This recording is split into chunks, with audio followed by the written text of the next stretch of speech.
This one works. Hey. Sickening. So now, That's weird how it wouldn't work on will you mine. send me the link to it? Yep. Just one sec. So to make sure that my volume works, because like I said, all I can do is what I did. I reset all of my Google settings. Yeah. And did you see that thing? It said allow microphone. Mhm. So I think that it works now. Yeah, I'll send this to you.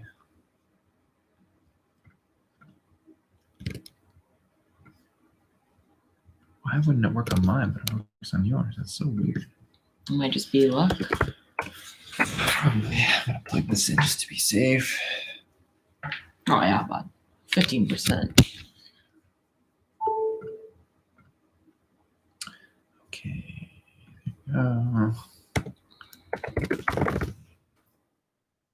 You can send it to me, to myself. Well, or you can just do it. Because you're on Facebook, I'm not gonna log you out. Okay. All right, I'm gonna watch and you can just say something. Yep. Okay.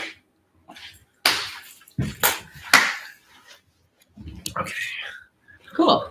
Yeah. Sorry. Gonna squish you. You move over a little bit. But then I won't be on the camera. How about that? Is that good? Yeah, Copy. I'm just gonna put pillows up. Yeah. Whoever's watching this. This is the whole thing. This is the whole stream. Okay. We are live. We are live. And then I'm going to do a Patreon post really quick. I've never looked more beautiful. I agree. Yo, everybody. Hey, y'all. Hey, y'all. It's weird. Michael's fancy computer wouldn't load. Yeah, and then we do it on the old computer and it works fine. Can you guys hear us and stuff? Want to make sure. Well, you could hear me when you texted yeah, but you never know. It's being kind of weird. Yeah, okay, we're good. Patreon. I was going to do the Patreon post really quick.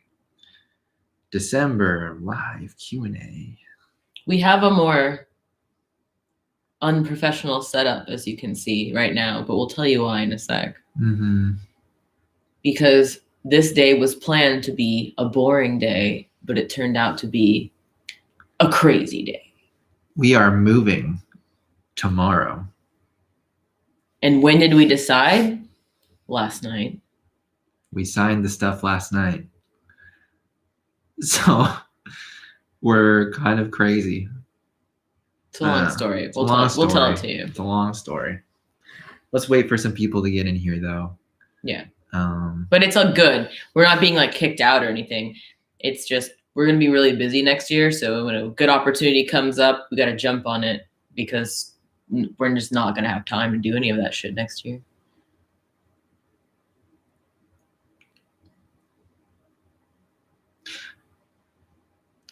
Moving the vlog, yeah. No, I don't want anyone. I don't want any of y'all knowing where I live. There's gonna be that, and there's gonna be a lot of swearing that day, so I don't think the vlog will be appropriate. The vlog will be called "We Get a Divorce." Yeah, we're divorcing. There's people that like have full channels. That are like breakups and stuff, and then they just like keep milking it. Like, yeah, for like months on end. Again and again and again. Moving. We love y'all too. Aw, you're number one, guys. I feel like there's enough people in here to start answering some questions and stuff. Yeah. If anyone just joined, we were talking about divorce and stuff like that. We were totally kidding. We're just moving tomorrow, so we were. It would be hilarious if we got divorced.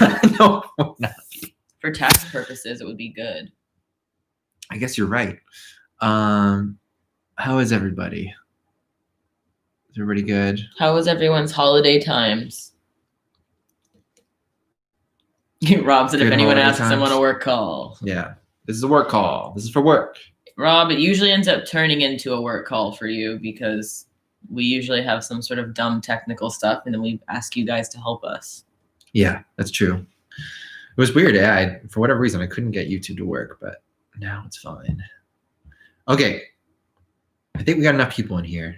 First, we'll tell you our fun, exciting news. So we're moving. That's the fun, exciting news. No, basically, we live in a condo now, and we have to put it on the market. And instead of freaking out trying to find a new place permanently to live and everything before we go record, we thought that we would start looking around for rental units, and just so happened to stumble upon like the most ideal situation that's like right in the city where we live, and it would make it so Courtney can actually go out and do stuff and walk around, and me not have to drive everywhere and all that. So yeah, we went and saw the place last night, yesterday, and yeah, it all just worked out perfectly. So we signed it last night, and we are going to be racing to get everything packed up today, and then movers come tomorrow. And then, yeah, so our whole setup's going to change for 2021, and I think everyone's going to enjoy it a lot more because it's much nicer. Yeah, we'll be able to make such more pretty content because we're going to actually, like, the thing that's always been really hard about doing stuff in this place is that I'm not complaining. I think it was a good investment for us to buy this place, but it's really fucking dark.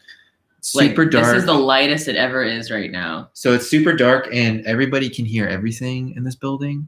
So I can't do singing. We can't do singing. We can't really do a lot of tracking. So this new place is very high up in the sky, and it's a concrete building. So it should enable us to be able to be a bit louder and stuff, which is nice. So, not looking forward to having a couple months of like paying mortgage and rent. Yeah. And all those fees moving and stuff. But in the long run, it will be a good investment because we're going to sell this place. It's gone up in value, and then we can use that to kind of help out with all the hits we're taking with having to move and to pay double mortgage and rent and all that crap. So super crazy. So if anyone wants to live in our house, you can come to the open house. It'll be listed on eBay very quickly.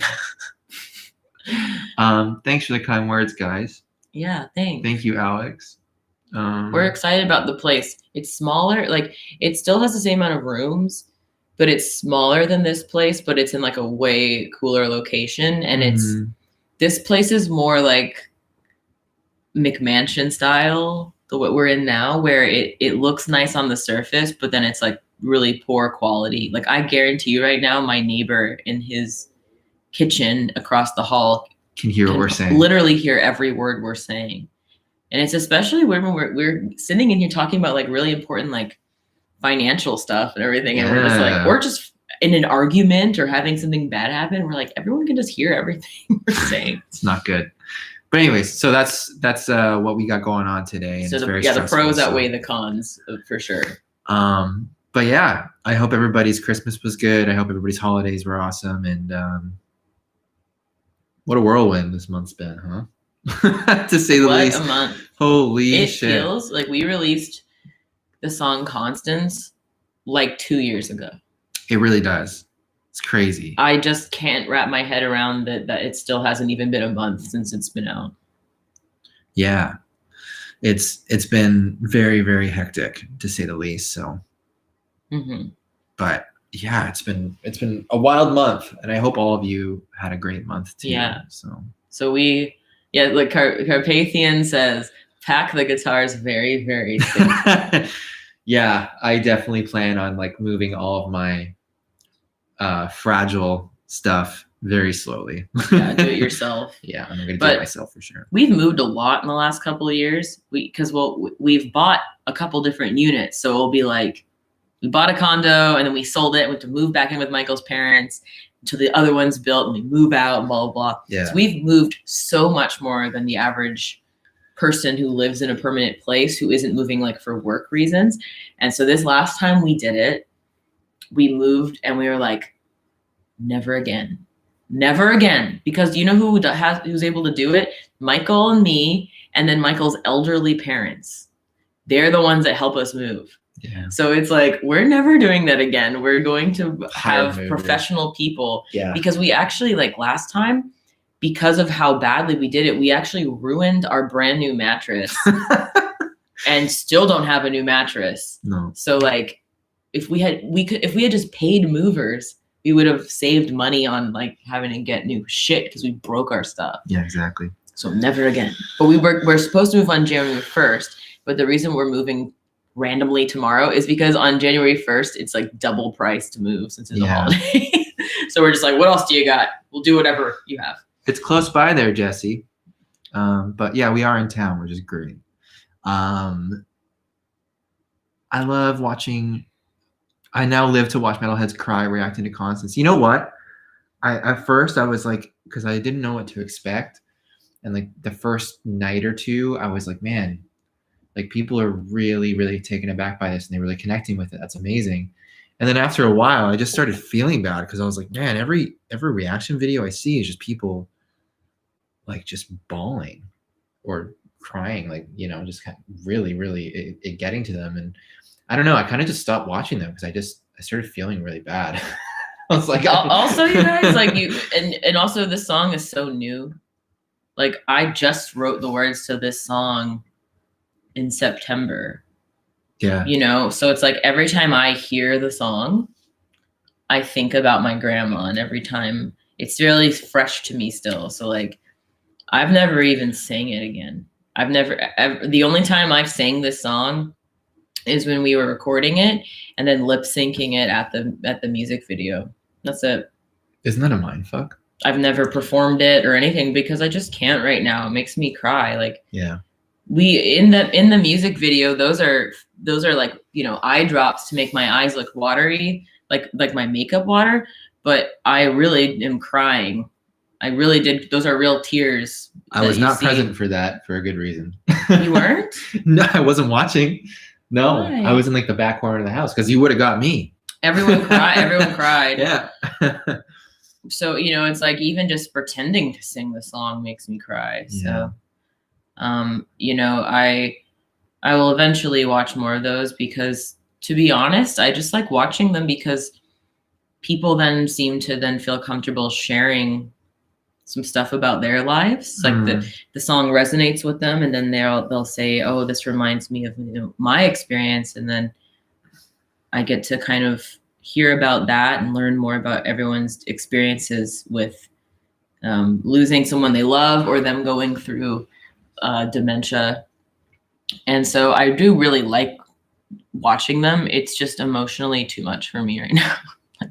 I just watched a couple, and I don't feel bad when people cry because to me it's like therapy. It seems therapeutic to them. I don't know. I just have a thing. It's like, you know how like my brother's a paramedic and he'll tell me about stories of people that he's helped and stuff like that. Like I just have a weird thing where it's like anytime that he's mentioning someone like struggling or in pain or like someone who passes or something like that, like to him it's just like obviously it's horrible, but it's like a day at work for him. So yeah, he has to compartmentalize it. He talks about it so openly, survive. But for me, I'm just like I leave the conversation just being like, Jesus Christ. And I think about it for like a long time. Like, so I don't know.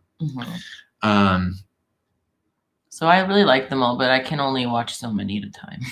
It's emotionally, it is a lot of weight. Yeah.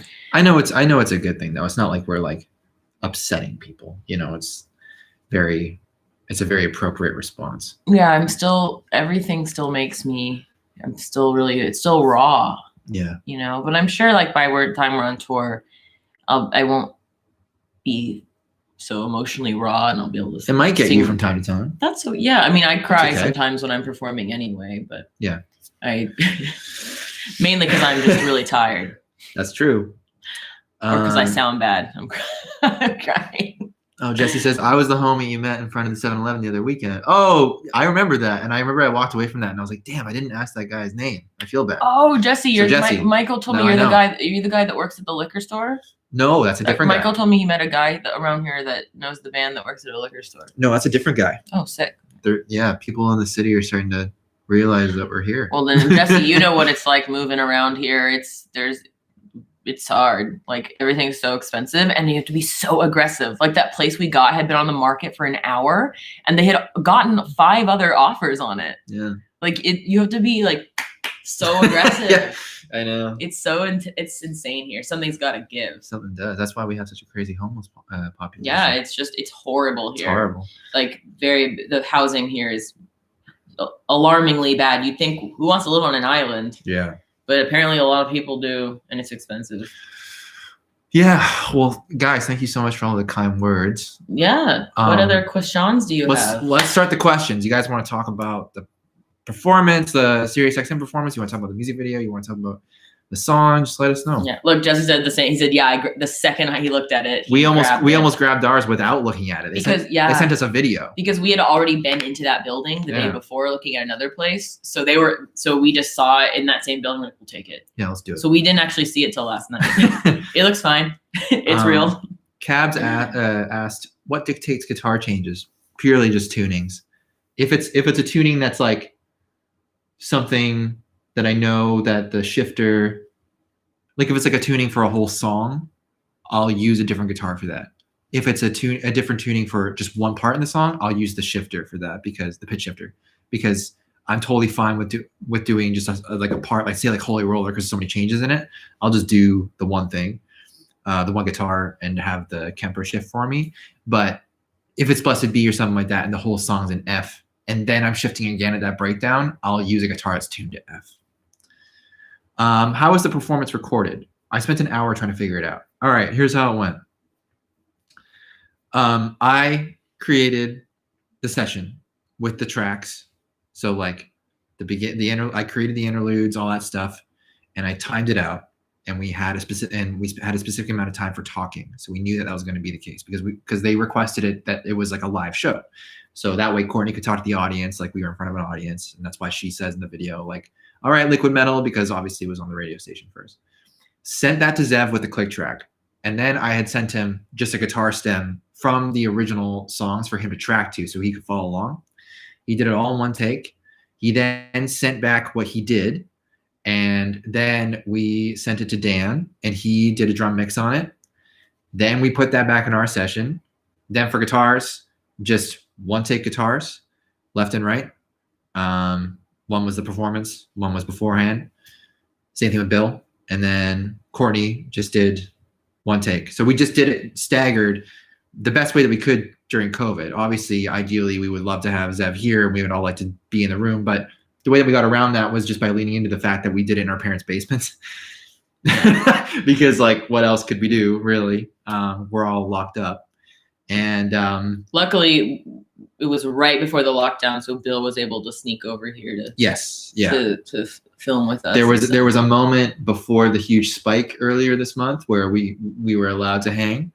And that's when we filmed it and got it all done. I think I have a post up on Instagram showing my guitars from the session. Yeah, we were like, this thing wasn't due till like mid-December, but we shot it. Yeah, like in November, at the beginning of like a month and a half ago, because we were like, Here, get your ass over here, boys. We need to get this shit done. We were filming Constance in Saskatoon, and Jose had hit up our management to be like, can they headline this show? And we weren't going to be home for 5 days. We weren't going to be home for 5 days, but we just said, fuck it, yeah, we can, because it's such a great opportunity. And the moment that we came home was when I started writing the session. And then, so to answer your question, we just did everything in one takes, and, we just staggered it, and then we just sent it out to be mixed, and we filmed whatever takes were used. Yeah. So what you're seeing is what's being played. It's just like, it's a whole thing, but I'm just really happy that Dan was able to kill the mix, and he did such a great job. And I think we all did a really fucking good job, considering we were really rusty. But when I came home from Saskatoon, I was able, I guess I hadn't done any singing in that sense, like Holy Roller times. Yeah. And then or like screaming, since, because I tracked Constance, but like I hadn't done it in a while. And then how many times did I practice? Like 4 times. Yeah. I was like, with that set. Yeah. And so, but you know what? And I was really inconsistent. Like some days I sounded good, sometimes it sounded bad. But you know what? Just how it was the day that we did the session, I was like very pleased. I was like, okay, good, we're good. Yeah. But the session also sounds superhuman, because like it literally is. That's not like live. You wouldn't be able to hear all those amazing full backing tracks, and you can hear, because it's not live in the sense of like there not being that production, there's all that cool production that like all the core, like harmonies and all that makes it sound like, yeah. So it's like us, but it's like us on steroids. But there was one technical thing that happened that sucks, but you should explain, because it's honestly just really makes me appreciate Zev. Oh my God. A lot. And it will explain to you why he looks like a piece of shit in the thing. He looks mad. Zev sent me the audio, and then he sent me the video. And I'm like the hugest stickler when it comes to like if we do a music video and like our drummer hits the wrong thing, like I'll cut the part, because it's like if you're playing and there's like a part where it's like a fill or whatever, but then like he does it the opposite way, it like doesn't match, right? Michael's a psycho about that. I'm such a psycho about that. And I started editing the footage, and I didn't notice anything. Like I was like, yep, this all lines up. It's all good. And then we started talking, and afterwards I was like, Zev, like, why do you kind of look like really out of it? Like, were you okay that day or something? He doesn't normally perform like that. He doesn't normally perform like that. And he goes, oh, it's because I was transcribing. And I said, what are you talking about? And he goes, well, I did all the audio and I recorded it all in one take. Like all, And then I uploaded the video, and it was a corrupt video file. My SD card failed. So I then went back to the audio and I transcribed what I had played note for note. And then I went and refilmed. I learned what I did, and then I refilmed it with all the sheets in front of him reading as he was going. So he had like a whole sea of tabs, drum tabs in front of him, and he was reading as he was playing. So for those of you that aren't drummers or musicians, like, we're not saying that he took our song, the recordings of our songs, and tabbed out that. We're saying that he transcribed the actual session that he had just played. And I was like, and sight read it. I was like, why didn't you just redo it? He's like, because I really liked what I did. And I was like, well, that's fair, but like, so now in the comments, he's just getting absolutely roasted. But we said throw him in the fire. But he gonna learn today. But at the same time, it's just kind of like, well, you chose to do that, man. So because he's, if you were to watch his performance of the drum cam footage of us playing that show that's on our channel, he's like laying into it. Performer. Super good. Like he's like super into it. He's a great performer. And like, to me, it didn't bother me the way that he looked on the Sirius XM thing. It just seemed like, to me, he was concentrated and he was just really trying to focus in. So I was like, oh, that's fine. But I guess to other people, that kind of gave them a bad taste in their mouth or something. I don't know. It's weird. And I was like, great, more engagement, more commenting. Yeah, which is fine. I mean, whatever. I felt bad for Zev, but he's got really thick skin. He's just like, I don't care. He's good. And I mean, there's gonna be so many more videos with him and stuff. So well, no, you know what? I'm happy that happened, because he needs to learn. If you're doing a thing and your camera corrupts, you need to then tell the people that are, entrusting you to do it all yourself what happened, because then we would have said, oh, we'll just fucking do it again. Just redo it. You are perfect. You do it. He's insane. He's a machine. He's a machine. So he learned a lot, but I think he'll redeem himself, because he's actually a really awesome, like super engaging performer. If you watch some of his other live stuff, he's great. So to me, we're all just more laugh about it. My favorite one was someone was like, this drummer looks like he's getting paid minimum wage. There's some zingers in there. Poor Zev. He was just sight reading because. But you know what? Though, I think that what a champion though. Anyone who's an actual musician won't even notice that. They're just gonna watch him and they're gonna listen to what it sounds like and stuff, and just be like, "Oh, cool, this is great." Yeah. But then people, I don't know. It's weird. Me and Courtney were talking about this the other day. It's like it's almost like in metal, people expect a certain type of theatrical performance, and it's like why people can't get past Courtney like lip syncing her yelling like she's kind of just doing it very like I'm playing a character, emotionless, and she's playing a character.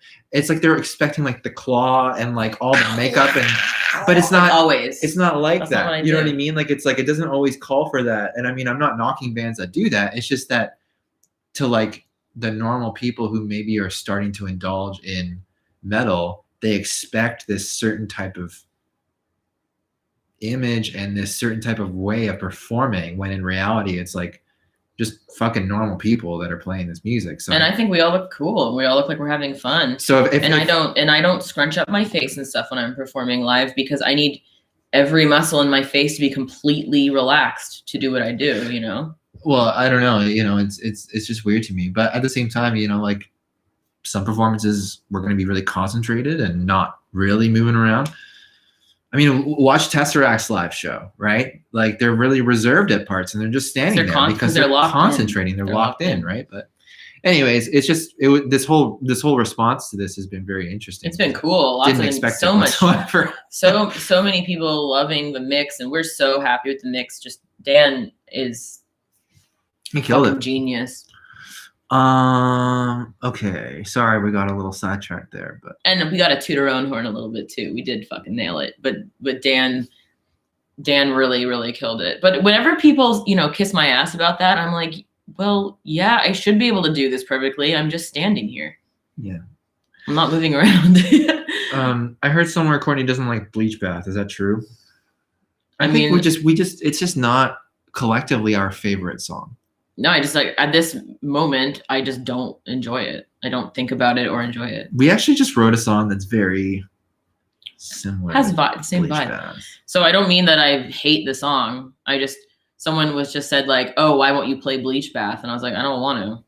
I don't want to play that song. At this point in you guys have to understand, like our songs are little pieces of art that we make. And then we go through like cycles of appreciating it or not liking it or whatever, you know, where we just like, there's a lot of stuff in Iwabo and in my old band and in Unicron. And now like, I just hate it. I think it sucks. And then in 10 years from now, I might listen to it again and be like, this is great. You know, I go through cycles. Right now, Bleach Bath makes me be like, ugh, that one. What is the magic behind the pitch shifting on Holy Roller and the end of constants? I need to figure out how to do that. It's basically just like if you have any sort of MIDI capable shifting pedal, or if you have a Kemper or a Fractal, you just, you know, if you have a pedal board, like a MIDI board to change presets, you just make a preset with the tuning, half step or full step or whatever to match the tuning. When I recorded it, I just detuned to the note. Always, whenever we do a down tune thing, I record with actually tuning down to it. Live, yeah, we just make patches that have the different tunings on them, and it's amazing that we're at the point now that we can do that. Just opens up a whole other world. Oh yeah, man. How long did it take you to put the Constance music video together, like start from finish? We filmed it. Well, technically, we filmed it end of September. We started working on it 2 months before that, like like piecing together all the stuff, and then in August. And then Dylan took about 3.5 weeks to edit. But because of the special effects, because he's a psycho, and rather than having us outsource the special effects to special effects people, he literally did it all himself, and he's never done that before by hand. Yeah. Because he's insane. And he just really wanted to be like, I did it. And he's a crazy person. And that's why he's so good. So it took a little while. Yeah, that one was the most uninvolved we've ever been with a video. And when I say that, I don't mean that we're not involved, because we do all the producing. You know, we are the ones going around getting these items, that items, doing the logistics, getting everything ready. But this video, there was a whole other world being made, the actors and stuff that we weren't a part of. So on those days, we would just show up and like observe, but we only had 1 day of actual performance in it. And then we didn't have to edit anything or do anything. It was awesome. That's how it should be. It was nice. What reverb? Oh, sorry, I missed one. What's your worst Christmas present you ever gotten? That's a good question. The worst?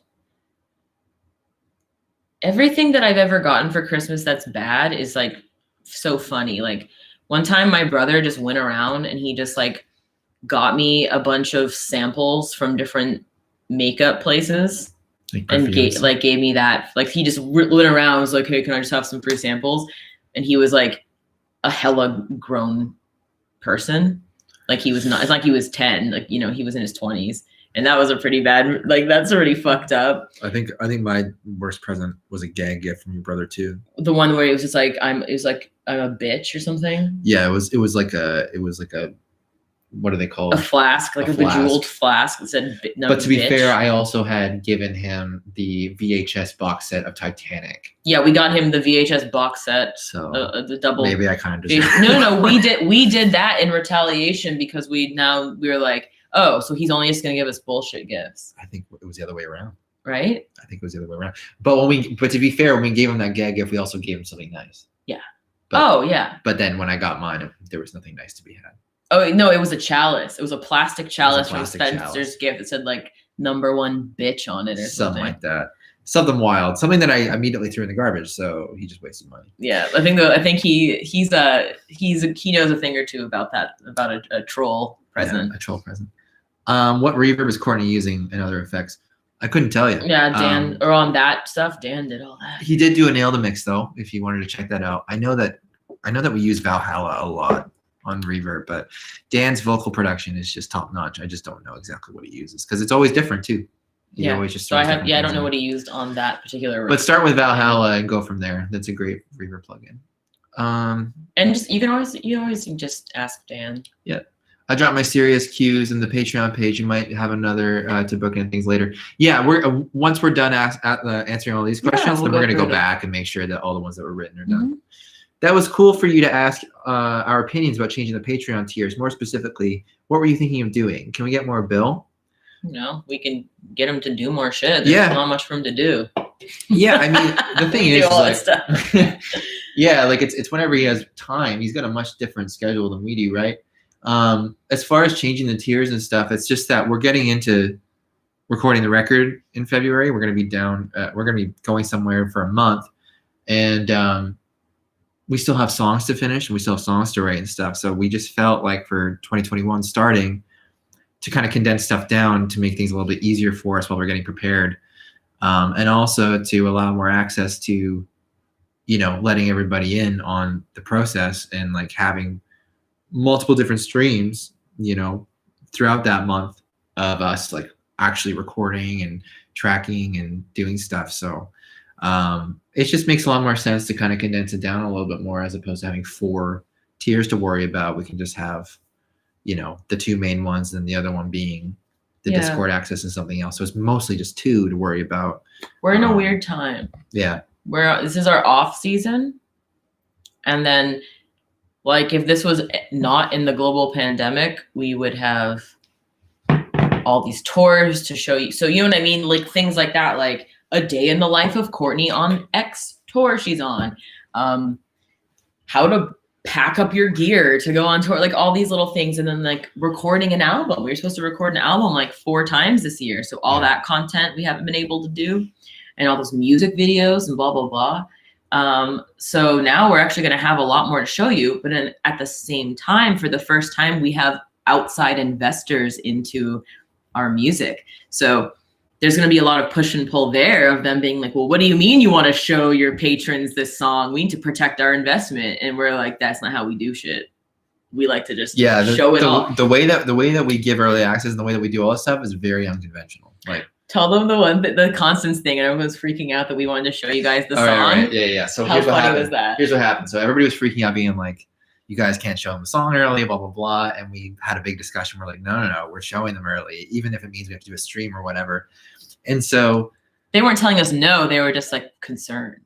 So that morning, after we have this big discussion about privacy and making sure that people don't, get shit early. Someone at Rise set up the scheduled post, but they didn't make it a scheduled post, and they just put the music video as public. So we made a big post being like, here's the link to the premiere. It's going to happen tomorrow. Link in bio. And everybody who clicked it just went and watched the music video in full. So we had 10 minutes of like a lot of rage emails being like, what the fuck's going on? And then, the person freaked out and was like, oh my God. And we figured it out. They fixed it. But there's like a 10-minute window. So it was just hilarious. I was like, The seems the leaky has turns have tables. The leaky has become the leaky. But anyway, I forgot about that. I was just gonna say everyone being like, you have to protect your investment, blah blah blah blah. And I'm like, that's not how the music industry works anymore. And also, we have been showing you guys this song for years. In fact, if you go to the Patreon video that on our channel, that's like, we're starting a Patreon, the music at the end is Constance. The whole song, we've had the whole song playing.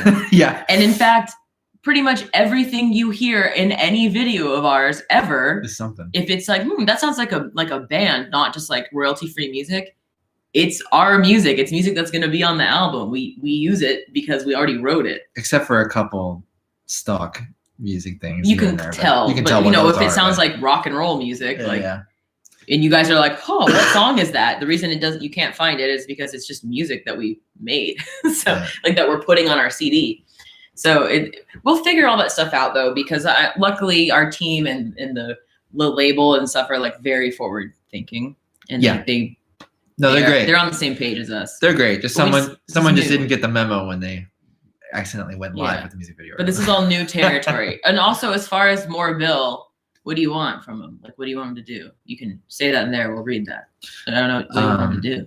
Is it true that the chorus of Blessed Be drops down to E flat? I believe so.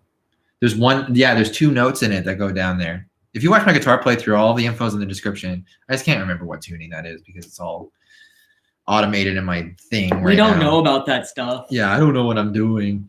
But yeah, if you look at the description, it says everything, and then if you watch it in the chorus, you'll notice that the tone shifts dramatically, and you'll actually watch the Kemper change patches and then go back. You'll see the lights flicker a little bit. How do you guys approach your music videos? Is the planning stage more or less the same, or is every video its own unique challenge? They're all top notch, by the way. Thank you. No, they're all. It's all. How much time do we have? What's our budget? And if I'm doing it. And is Michael doing it? That's about it. What location is it being shot in? It's like what city? You know. Especially when we were first starting out, it was basically like scrambling. I used to put ads up on Craigslist and in places in our local area, just begging anyone with like a big space that would allow us to have enough time in a spot that the cops wouldn't get called at, which never worked. And and we also would have to always work backwards. So it would be, what day is everyone available? Because only us would be here. Everyone else that would be coming to be a part of this, drummer, Bill, Dylan, anyone, they were always coming to us. So we had to book a day first and then work backwards and find a place to shoot the video. So it was always horrible. So it's all dependent. Like this last one, we were really grateful that Dylan had everything figured out, and we just had to fly out. Like with Constance, we just had to fly out and do our performance, and then we got to leave, and then he edited. Holy Roller, completely different story. We figured out a field that was an hour away, and just took everything over and got that big pyre that we made and put that in the middle of a field and looked like idiots in front of a whole bunch of people walking by. And that's why we often just have videos that's just me in them, because people are like, I always see comments being like, oh, of course, typical, making it all about the singer. And I'm just like, no, bitch, we just can't afford anywhere where we're legally allowed to bang on drums for 8 hours. It's like, so we just having it's a lot easier to find a place for someone to stand there and lip sync than it is to have like a full drum kit set up somewhere. We don't even have a drum kit. Like Bluetooth speaker or pounding cymbals and shells really lowers your options. And also not being able to even bring the guy up here. You know what I mean? It's like we have people be like, where's the drummer in Constance? Like every now and then. It's like, well, he's in America and he can't travel up here. So unfortunately, just the way it is. We're not going to not do a video, like it just has to be that way for next little while, Yeah. Poor little Zev just had to take one for the team. Yeah. Sit it out. Okay. Let's see. Oh, sorry guys. I lost my spot. Okay. There you go. Curious how you picked the actors for the Constance video. The grandma deserves an award. She does. We just auditioned, me and Dylan auditioned a ton of people, and we landed on that lady. It was hard because it was like, their city was like locked down during a pandemic, and older people are like very vulnerable during the pandemic. So it was hard to find someone. But that lady, she is not a professional actress. No one in there was a professional actor. They're all people that are local, and we auditioned lots of professional actors too, and those people just all resonated with us the most and seemed the most natural. And Dylan's a great director, so he's able to get a good natural performance out of people. Yeah. Same where he's able to get a really good performance out of me. I'm not a professional actor, but he always gets me to do a very good performance. Yeah. How does it usually go when you come up with merch designs or ideas? Y'all the best merch. That's this one. Corny does all of it basically. She kills it. I talk a little bit more about it in my makeup video that I did recently, and I just have a bunch of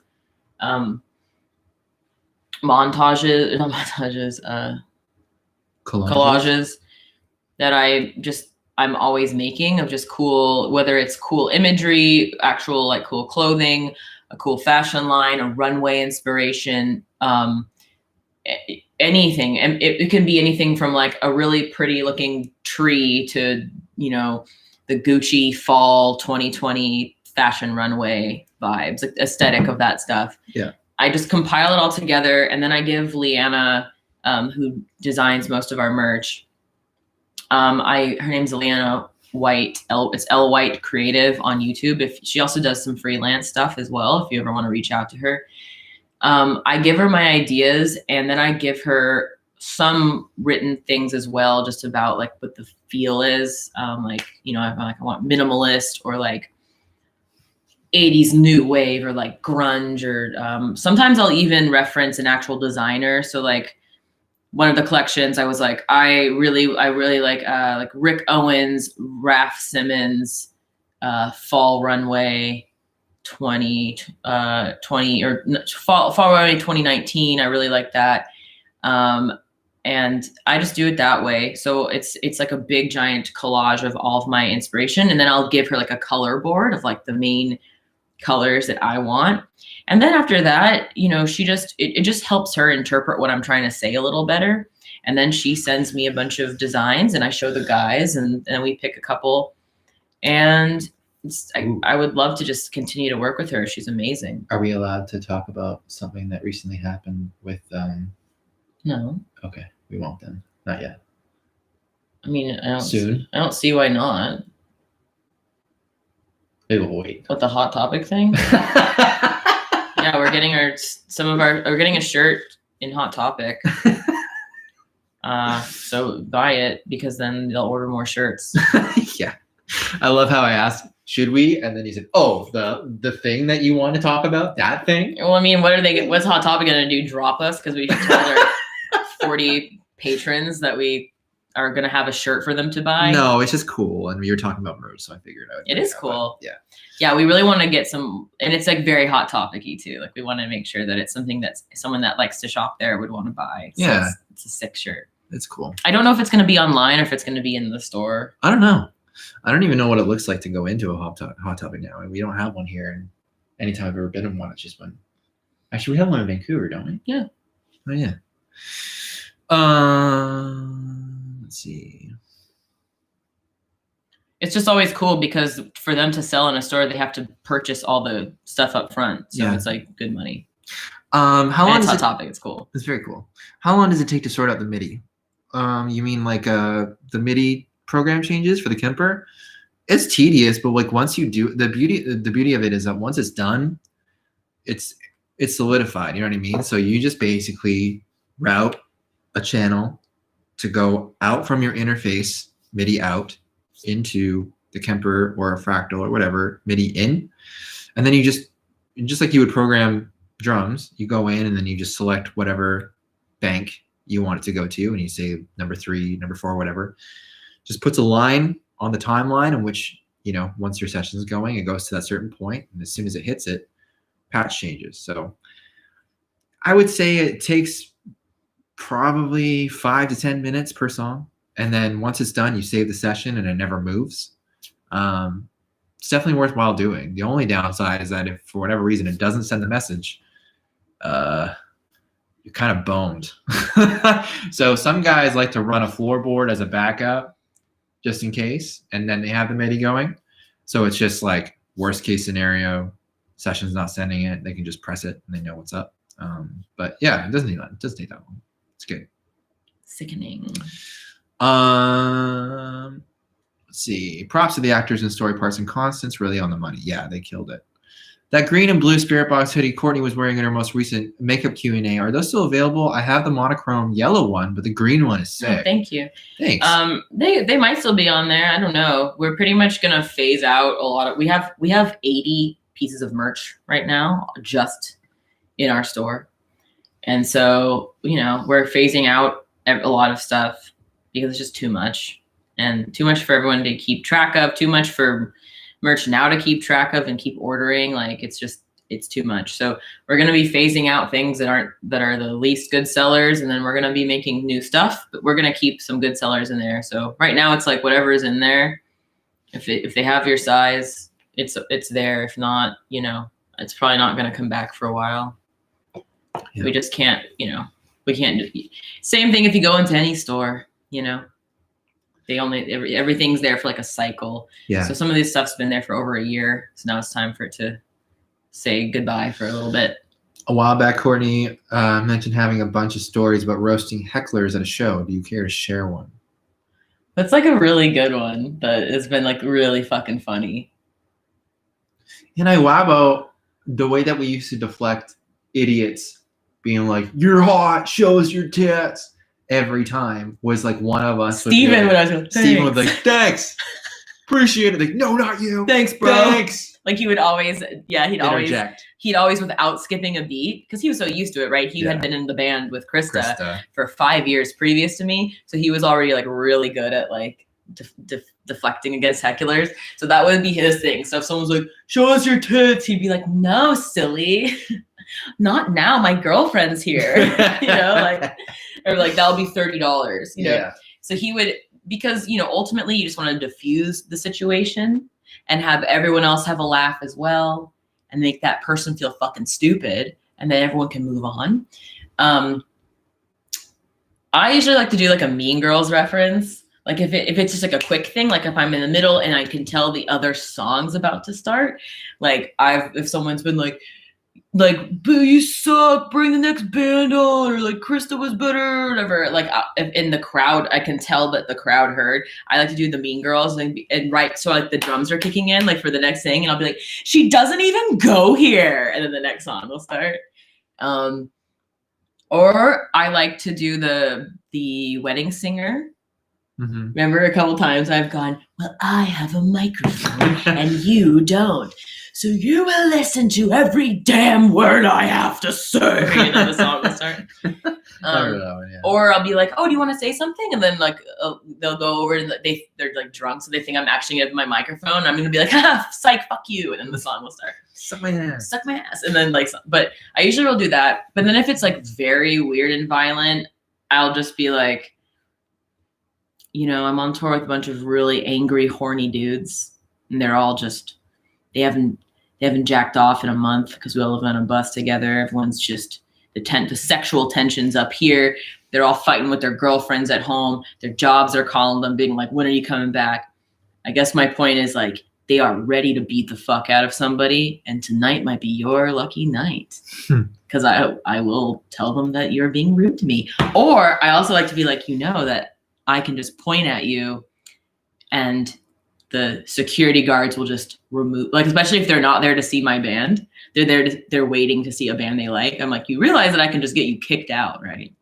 So kick that guy out. Oh, have a nice night. Hope you didn't have to travel too far to see this fucking band you wanted to see. But I think the best ones are just like the really short ones that make the crowd laugh. But honestly though, sweetie, the thing that I thought was the funniest thing that I've ever seen is when we were playing this place in Salt Lake City, and this guy jumped on stage and kissed me. Like he jumped on the stage while I'm singing. This is something that we have to deal with, and just started like trying to hug me and like give me a kiss and stuff. And then Michael just like, so imagine Michael playing an Iwabo song, just going like, and he just walked over to the guy and just put his foot on the guy's chest and just pushed him back, and he just like fell back into the crowd and then just walked away and just kept going. Sometimes when you get really angry, you just do things that you normally don't think that you would ever be able to do. It's funny when it's calmly like that. Yeah, it wasn't aggressive. It was just more so like, dude, this is not about you, and this is not right time to be trying to do this shit. Yeah, that was a good one. Anytime someone gets in trouble for like remember when Jordan from Every Time I Die did a spin kick and kicked that guy's phone off the stage? Oh my god! People get so mad about that, and I'm like, that's so amazing. Good. That's so good. That guy just got up there during like, you're in my fucking place of work. Yeah. You're in my area, and you just got up here and you're ruining the show that all these people paid all this money to come see. You're lucky that only your fucking phone got broken. Shit. Just it was that, but also the fact that the connection, the foot, it just didn't even skip a beat. Just whacked it right out of his hand, went flying. And don't get me wrong, like I've seen other things of like the Queens of the Stone Age guy like punching some girl's camera, but it's like she wasn't on the stage. Like if you get on stage and you're in my bubble and you're close enough to me that I can grab your phone, it's not cool. Then I mean, I'm definitely not going to play along. I'm definitely going to. Oh, one time I pretended to take a photo because someone was like trying to be like take photos with me, and then I grabbed their phone and I pretended to take photos, but then I didn't. It was just like different apps on their phone. I was like, yeah, and then I gave it back to them. Yeah. Uber Eats. Fuck off. Yeah. Pay for the meet and greet. I don't like that stuff. I don't like when people. Because I'm performing. Yeah, I'm in the middle of. I'm in the zone. The thing is, it's just like, I don't know. I don't like people thinking that it's about them. Well, it's about all of us together, but it's like, I don't like when people take like, it really throws me off because you're not just thinking, oh, someone's about to come in my space. You're like, is this person gonna come kill me? Is this person like dangerous? I don't know this person. And you're trying to perform. It's like if you're an actor on stage performing Shakespeare, and then also all these people were like going around you being like trying to distract you, you'll mess up. It's fucked up. Yeah. But it also makes for some hilarious stories. Yeah, it does. Okay, let's see. Also a good one was when sometimes I'll just be like, wow, if someone says something really horrible to me, if they're like, you're fat and ugly or something, I'm like, sir, you're the most attractive man I've ever seen. I'd be honored would you date me? Will you please be my boyfriend? Please. Thank you so much. Anyway, this next song is called blah, blah, blah. So I like to do that. One time someone threw Pokemon cards at me, and then Michael yelled at them, which I found really funny. Yeah. Yeah. The reason why I got pissed was because he couldn't understand why I didn't like that he was throwing. You didn't like, because his defense was, they were just cards. I was just trying to like, get your attention. It's like, dude, it doesn't matter. You just don't throw shit at someone when they're performing. And he didn't get it. And that's what pissed me off, was the fact that he couldn't see that. Yeah. It doesn't matter if it's balloons. But years later, it's hilarious to have this guy being like, but they were charge up cards. I was charging her. Like they were the energy cards from Pokemon. The fuck? Dude. So in hindsight, that's funny. But in the moment, I'm like, no. Are you, dude? Don't take kindly to someone throwing shit at me. No, I don't care what it is. One time someone poured a beer on my head too. Yeah. Do you know how many tracks will be on the album?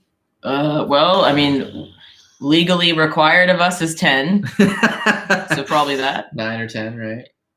10 is what's required of us. Yeah. But if we're just gonna do like, if there's more that we think are good enough to go on, we'll do more. But I think we're gonna go over quality versus quantity. Any chance of getting stems for Constance as a Patreon perk? I seem to remember hearing that it might be a possibility.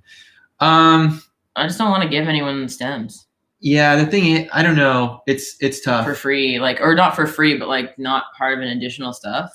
It made sense with Nail the Mix, and we all talked about it. It doesn't seem like something that could consistently happen. No, I don't want to give out randomly all the stems to everything I do right now. I don't even know where they are, so it's not a priority. It might be something that we do eventually at some point, maybe not even through Patreon, but with us trying to get this record together and everything like that, like every time that Dan would go to export anything, it would take a long time, and it just doesn't make sense in the timeline to rush to try to get all the stems for every song of ours done. We'll still keep doing instrumentals, but even then, those are going to run out at some point. Well, it takes a long very time because quickly. we keep making a lot of songs. Yeah. You know, Yeah. So we have a minimum another year and a half of instrumentals. yeah, that's true. You actually. know, but and then we'll have more by that time. Yeah. But I mean, eventually we'll do that. It's just not a priority to us, and they're not organized in a fashion that we could just give them to you. And you know, someday. How heavy is the lowest string that you use for your 7? It's a 74 gauge. I use the D'Addario 8-string pack, and I ditch the second string. The D'Addario. Martin DeBruin, you guys rock. See ya. You rock too. Rock. Rocket Man. It's nice that you tell us about the practical issues and odd things in video making and about the weird expectations of people outside of music production. People are weird, you guys. People are so weird. Like, I've seen people be like, oh my God, like I can't, you know, it's really, really disappointing at like the level of their live production. I'm like, we don't have a sound guy. The video that you're watching is at the front of the stage. We don't have a front of house, and we made $90 that night, so it's just us and some random dude smoking a cigarette while we're playing and not mixing our stuff. Like, what were you expecting? This isn't live. We're a new band. This isn't DI live at Wembley. No, like people are fucking weird. Like they expect. They're like, I've heard of this band right now, therefore that means that this band has $1 million and they've been doing this for a long time. And I have to keep explaining to people, like, this is weird. We're the exception, not the rule. Normally people in what's happening, what we're doing right now, none of you would have heard about us before. You would hear about us in like 5 years from now.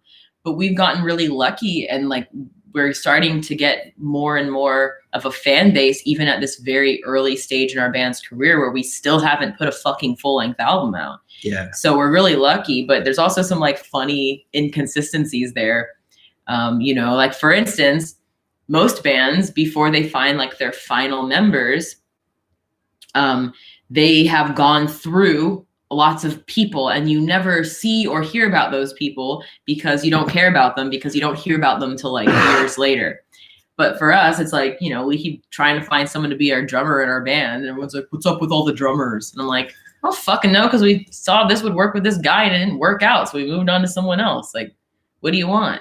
You want us to just like be like, nope, that's this one person. It's okay, they can't play all our songs. We're just gonna keep them in the band forever because they live near us. It's okay that it took them 6 months to learn 2 songs. Yeah. You know. So basically, it's not okay. Basically, if someone leaves a band and then the band doesn't really say anything about it, you can rest assured that it's just because it's one of those, if you can't say anything nice, then don't say anything at all situations. So I'll just let that speak for itself.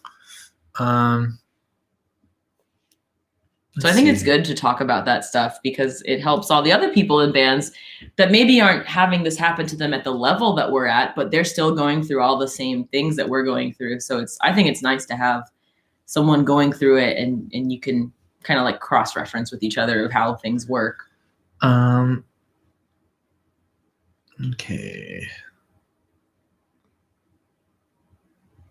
So if you could choose only one gain and drive pedal, what would they be? Separate pedals or a combo?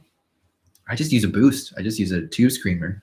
I use an Ultra Boost. Yeah, an Adidas Ultra Boost. No, I use a 2 screamer. Actually, that and also just a what are they called? Just a clean pre like boost, like a volume boost up front. Because all I'm doing on the 2 screamer is just cranking the volume and having the gain at 0 and the tone knob at 12. I really don't like the tone knob like farther than that. A lot of guys crank it. It doesn't sound good. It just kind of sounds shrill in my opinion. But lately I've been doing that with a combo of a clean boost as well. And it just pumps it. And then that allows you to have your gain at basically like 0, but it still sounds really thick and full. So that would be my favorite pedal up front. I don't use distortion pedals. I just use like a boost of some sort, not like an actual like, you know, like a super distortion or something like that. I don't use those. We make more hoodies that are the same style as the Spiritbox Crystal Lake Black and Red collab hoodie. Thumb holes and the thick neck make it a dream for anxiety. That's true. That's a really good point. they're nice and cozy, like a weighted blanket or something. We that I don't know, because everything that we do, it's not really about like I didn't go, I need a hoodie with the thumbs and the thing. I gotta have it. I don't give a fuck if it takes a year to get to us. Give me it. It was more like those kind of things are more like Leanna sources the garments and she goes, all right, we can get a ship. If you pick these, we can fucking get that shit in there in 2 weeks. They'll be getting ready to be made. So then that's how we make our decisions. We go with the design first and then what garment is available. So there's been some really cool stuff that we've put out. And then I'll get a message back from Leanna and she'll be like, hey, I checked into this one. If you want this one, we have to do a minimum order of 5,000 units and it's going to take 6 months to come in. And then I go, okay, well, never mind. So we more took advantage of like a situation with that one where we were able to get something like a special custom order like that in really quick. So if it happens again, we'll keep our eye out because it is a really cool design. And Bill actually bought the hoodie himself online and he loves that hoodie. He said it's so comfortable and cozy having that neck up like that, especially this time of year. So keep my eye out because I agree. I think that's a really cool design. Mike, is there a portable guitar tuner you recommend for drop tuning? I have a 2 plug-in and a new Uber Pro mic vibe thing, not pick up anything under A. I just use a TU2, a chromatic, just a white little pedal. It picks up F sharp, picks up F. I think it picks up E. And I've used one for years, and I don't think I'll switch. Also get an Evertune.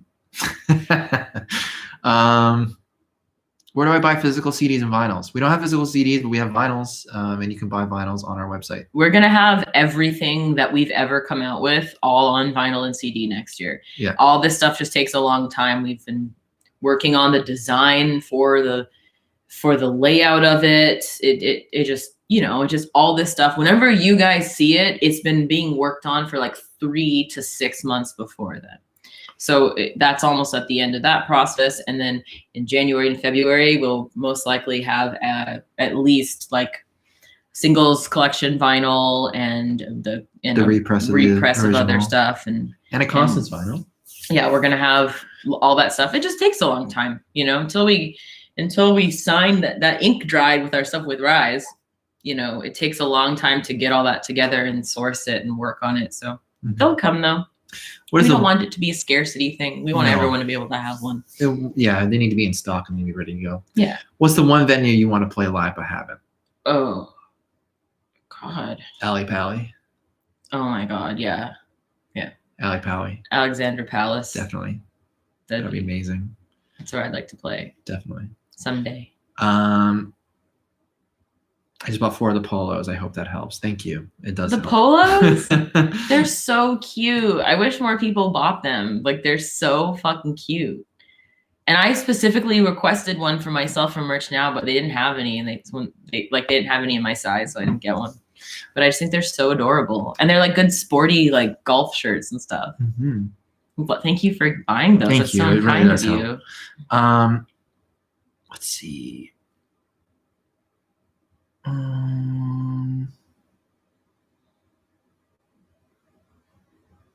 Sorry, I'm trying to catch up on all this stuff because we always get lagged behind. Let's see. Marfec Part 2 tabs. Yep. Working on that. Why don't we do that one for... We can do that one for January. For January. Yep. Let's do that? Let's do that. Marfec Part 2 for January. Do we have time? I will get Andrew to do it. I'll send him videos. I'm sure he'll be down. Yeah.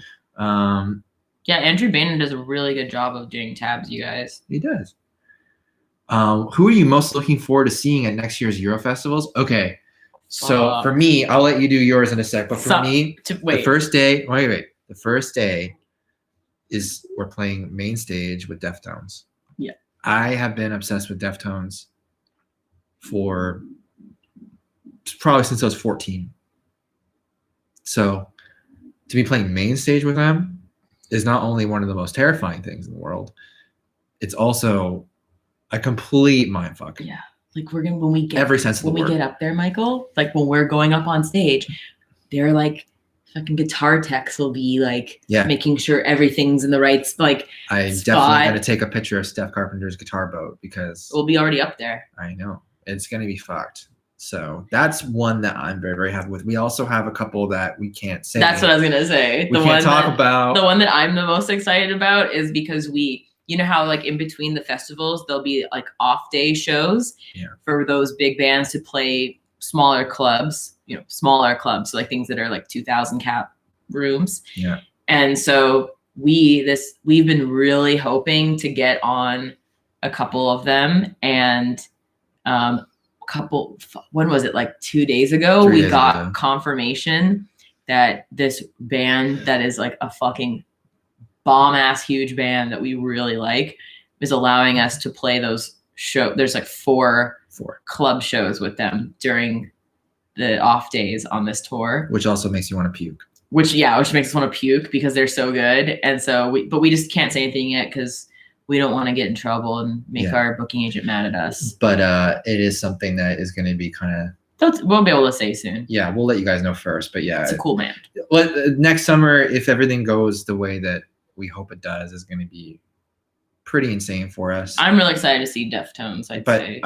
First day, Deftones for sure. And I'm excited to watch Ginger because they're going to play right after us. So hopefully we're not having to load all our shit off while they're playing. I'd really like to watch them. Me too. They're such a great live band. Yeah. And then I think most of the other bands that I was really excited to see, most of them are playing on different days than us.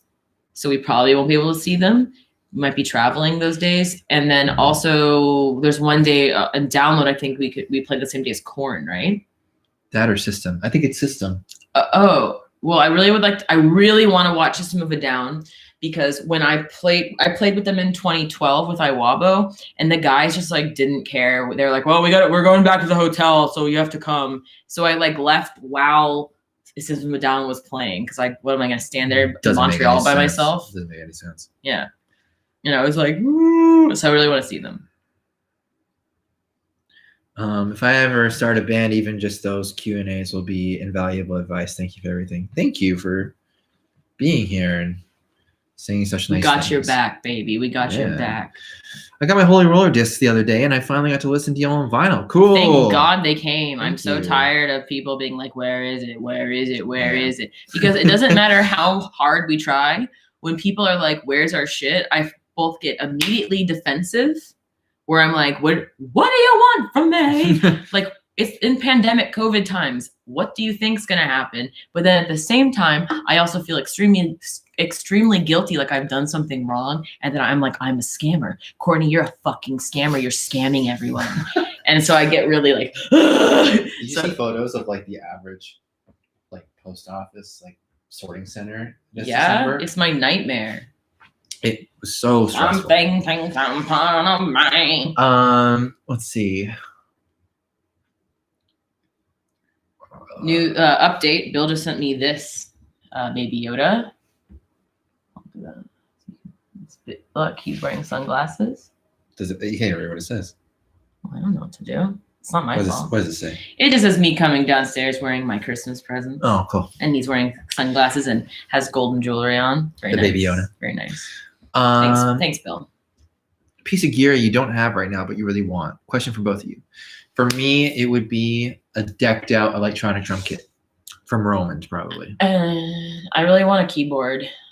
Like a MIDI keyboard? Well, yeah, but I also would. A nice one? Yeah, but I would also just like something that I can play standalone, so like it doesn't have to be in the music room or something, and I can just play it. Yeah. So then I can just plug in and play, and has a little built-in speaker. Love that you guys take the time to do this because I would have never known that about how you choose the material it's printed on and such. Thank you for taking the time. Awesome. It's cool. I know it's really nerdy stuff that most people wouldn't care about, but I love that shit. Lots of people say the Evertune feels like you simply have dead strings. In general, what do you think of the Balaguer? Any chance of a signature guitar? So the Evertune takes a minute to get used to, for sure. For recording, there are, I would say, 75% of the recording stuff I would do on an Evertune, because not only is everything completely set up properly and the intonation's great and stuff. Like, I don't know if you've ever tried to do a lead past the 12th fret on like the G string or something like that. You know what I mean? It's not going to be in tune. So for stuff like that, 100%. It doesn't feel like the strings are dead. It's just that you have to change your strings more frequently. As far as like, she should anyway, I guess. You should. But as far as rhythm tracking and stuff like that goes, for rhythms, I probably would use something that wasn't in Evertune, like just for like the really low stuff. Like for instance, we have a song on the record that might be going on that's in D, a low D. It's actually that Machine song that we posted up. I wouldn't do that on the Evertune because it would feel pretty lifeless. But that being said, for all clean stuff, lead stuff, ambient stuff, even some of the riff stuff I would do on the Evertune. But when it comes to like F sharp, low rhythms, bouncy rhythms, bendy rhythms and stuff like that, yeah, it can get a little robotic. Like I don't know if you listen to the live Sirius thing that we did and you listen to The Beauty of Suffering, listen to the main riff at the beginning. None of that's edited or punched. And each note sounds identical. Yeah, it sounds edited. And it doesn't matter. It doesn't matter if I hit this hard. Doesn't matter if I hit this hard. There's no dynamic.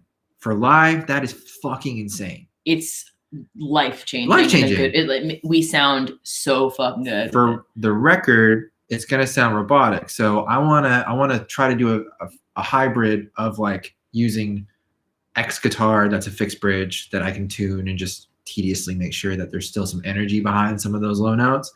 Live, I want to do the Evertune thing because it just will enable me to be able to like never have to worry about that. All he does the whole show is just tune his guitar. Yeah. During songs, he tunes. So the benefits, in my opinion, outweigh the cons. Like it blows my mind. Like I still think about it all the time when I'm playing it. I'm like, I pick it up just randomly, and it's just you play a full crazy like jazz chord that's like 6 strings of a chord, and it's perfect. As far as like, I love the Balaguer. The quality's top notch. Company seems really company's cool. Really cool. Everything's great about them, and I would recommend them to anybody. And as far as the signature goes, probably wouldn't happen, but at the same time, I probably would get another one. You know? Yeah, I think Michael will buy another one. I think I'll get another one because, and I think I might even get like a multi-scale Jazz Master because they actually offer a 28-inch scale fan. Yeah. So it's nuts, but yeah, I would recommend Balaguer 100%. Yeah, they're great. They're great. They're awesome. They seem to be very passionate about guitars, and I feel like they're a really good company because Devin from the Acacia Strain uses them and has a signature, and he could pretty much go anywhere and work with any company, and he chooses to work with Balaguer because he really likes the company. But, you know, Michael has been living on an island for the last 10 years, trying to be a musician, and he hasn't gotten the opportunity and privilege to play all these random brands.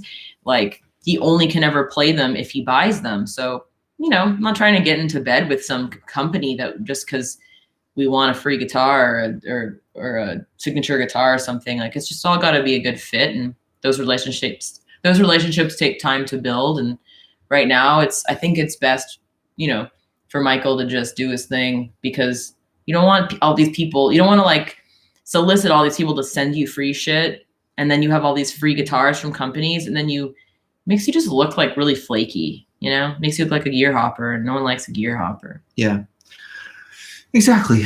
We're really lucky though. The companies we worked with are very nice, people, and they're super relaxed and very kind. Totally get it because they love guitars and they know it's a personal preference. So, is the Evertune bridge noisy in some way? I haven't been able to try it. Some YouTube reviewer mentioned it's noisy mechanically. So every time you do a bend, the bridge corrects and it moves the saddle like this, goes up and down as you bend.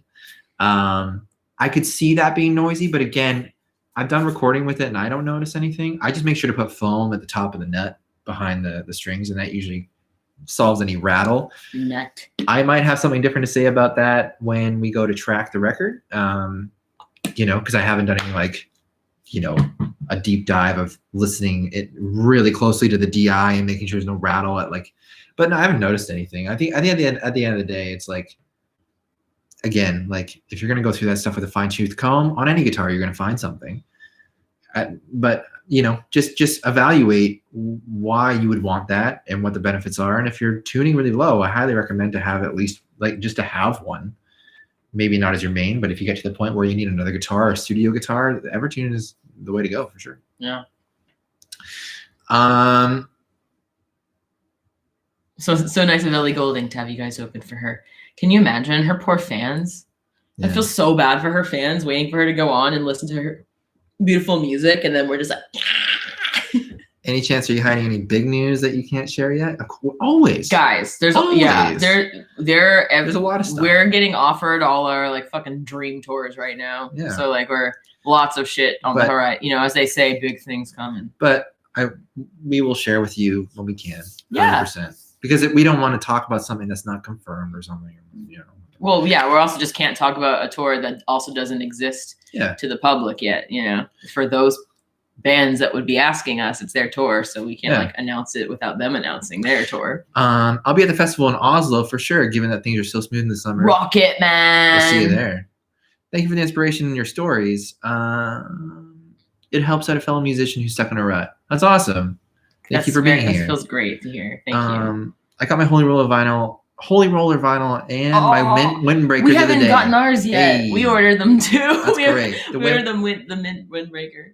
The Windbreaker is absolutely gorgeous and super comfy. That's good. I'm really glad to hear that. Thank you for getting that. Man, I cannot fucking wait to wear that. And I ordered the Christmas sweater too. So I really want and I haven't gotten it, so I can't wait to get that either. Hey, Mike and Courtney, I did a bit of work and ended up acquiring the domain spiritbox.com. I want to gift it to you. I'll hit you up on Patreon. Well, Sean, what a nice thing for you to do. Thank you. That means a lot. Hit us up. You should just, hold on to it. Maybe we'll become millionaires later, and then you'll be like, free? What I meant was fucking $10 billion. Yeah. But that's really nice. That's cool. Yeah, just send us a message. We'll talk. It wasn't available when we were looking at it long ago.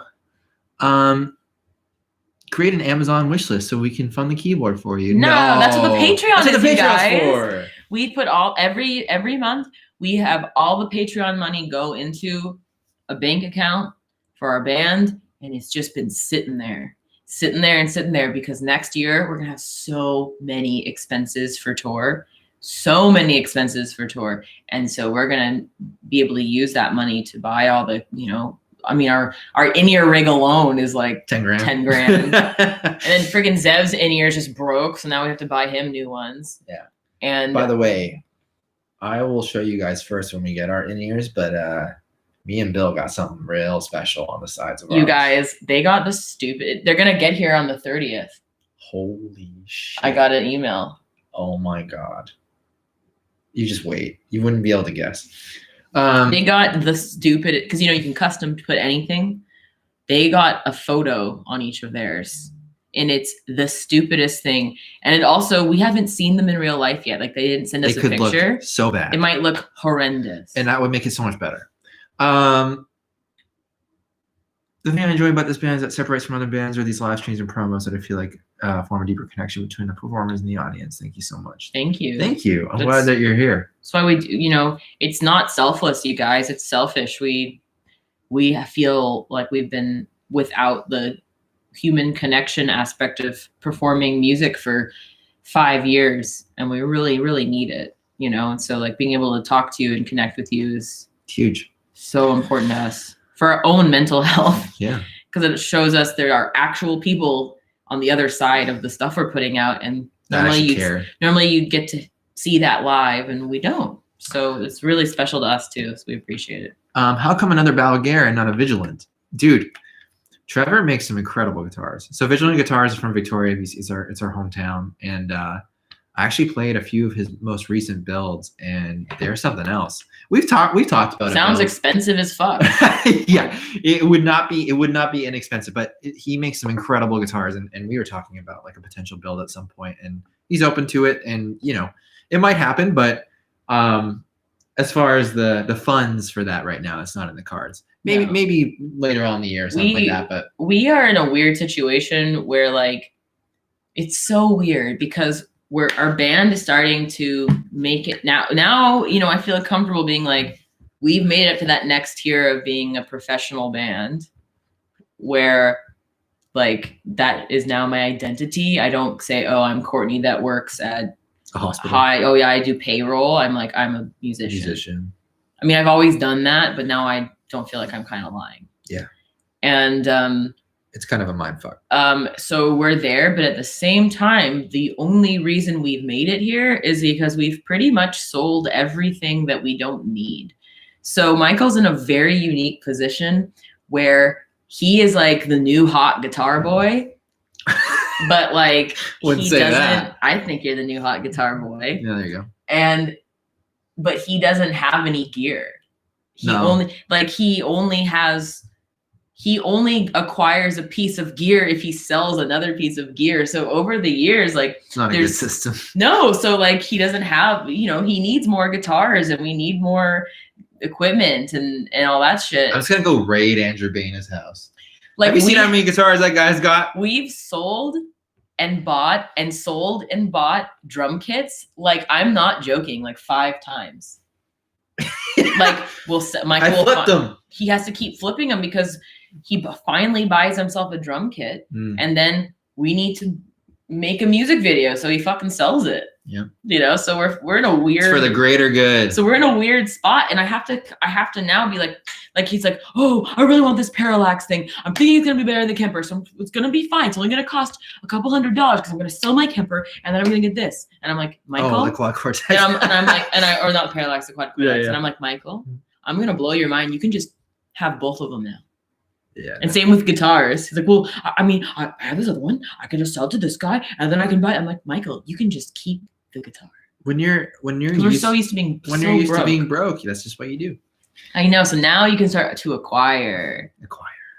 My Rule of Nines hoodie just shipped right now. Woo! That's awesome. Thank you for getting that, Rick. Thank you. And also, your channel is great. I've watched it. Yeah. I just got a mayonnaise and I'm in love with it. Aristides plus mayo are my favorites. Oh, yes. Ooh, I'm very the mayonnaise jealous man. of you. The mayonnaise man's really nice to Michael too. Yes, he's a very nice nice who's man. a rep there. He's good. So I feel like if we ever did go down that route, that guy seems like he knows what he's doing. Yes. So whatever that guy's, he's a cool European man name. Yes. Those are pretty. I like them a lot. One of our friends has one, and or a couple. I've loved that brand ever since Tom Searle from Architects started playing them. Yeah. Because Adam, how many does Adam have? Adam's got a few mayos. So you played them once. Yeah, I played a couple of them.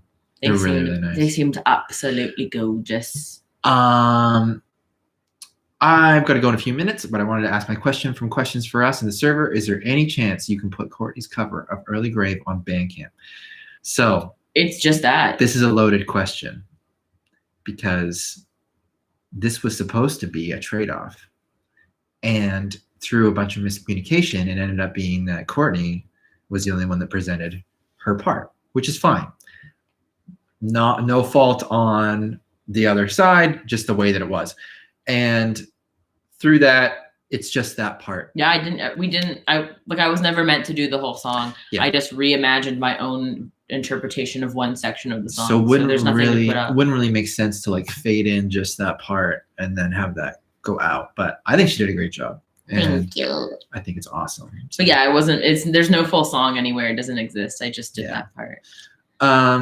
Courtney, I remember from Unicron you play piano and keyboard. Can you play any other instruments? I guess technically, but I'm bad. Like you used to play guitar. I used to play guitar and drums and piano. Not good, but fine enough. Not good enough to play compared to the guys in my band, but. And then I just ended up, I've sold everything I've ever had. So I just stopped playing because I sold my guitars. I sold Bye, Rochelle. Bye, Rochelle. I sold my guitars, I sold my drums, I sold my keyboards. And then now I'll buy, I think eventually we'll buy an electric drum kit. Mm-hmm. And then I'll buy a keyboard and I'll play again. But I never would say I can play other stuff because it's been like a decade. So I don't remember how to play a lot. Michael taught me how to play a little bit of Master of Puppets this summer, though, during quarantine. Oh, yeah. It hurt my fingers. I stopped. That song will hurt anyone's forearm. My fingy. I'm so excited for the Freaky Friday thing. I'm going to have to fight Mike Lassard now. No. It's not his fault. No. he had a surgery. No, I think just no one ever communicated to him. No one communicated to him. So just the way it is. It's fine. I never even bothered him about it. No. All right. We're going to get to the Patreon questions now, just on the post to make Yeah, sure everybody because gets their answers, 'cause we have to start packing. when we scheduled this live stream, we weren't moving into a new place No. in less than 24 hours, and apparently now we are. Yeah. So. And it's a big deal because we're in lockdown here, so we can't load up my stepdad's truck or like have Michael's parents come help us move in. No one's allowed into each other's houses. So we have to get the movers to move everything possible in. After that, it's just him and I. Real quick, Martin says we need to schedule up our one-on-one ASAP, which is true. But we also need to talk about the Boxsmith stuff. What about it? Is it all? Because I don't even know. Like, is all that being like figured out? Yeah. Yeah. Okay. Me and Jason have gone down the list and sent and given stuff to like half of Cool. 6 of 12. So. Oh yeah. So wait, what did Martin win? He got the one-on-one. With which person? I believe all of us. I can't remember.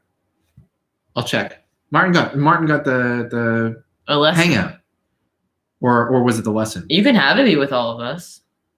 I can't remember exactly what it was. You can have it be with all of us. Martin, what'd you get? What do you want? We'll do whatever you want. One person, and I think it was with. Was it with Courtney?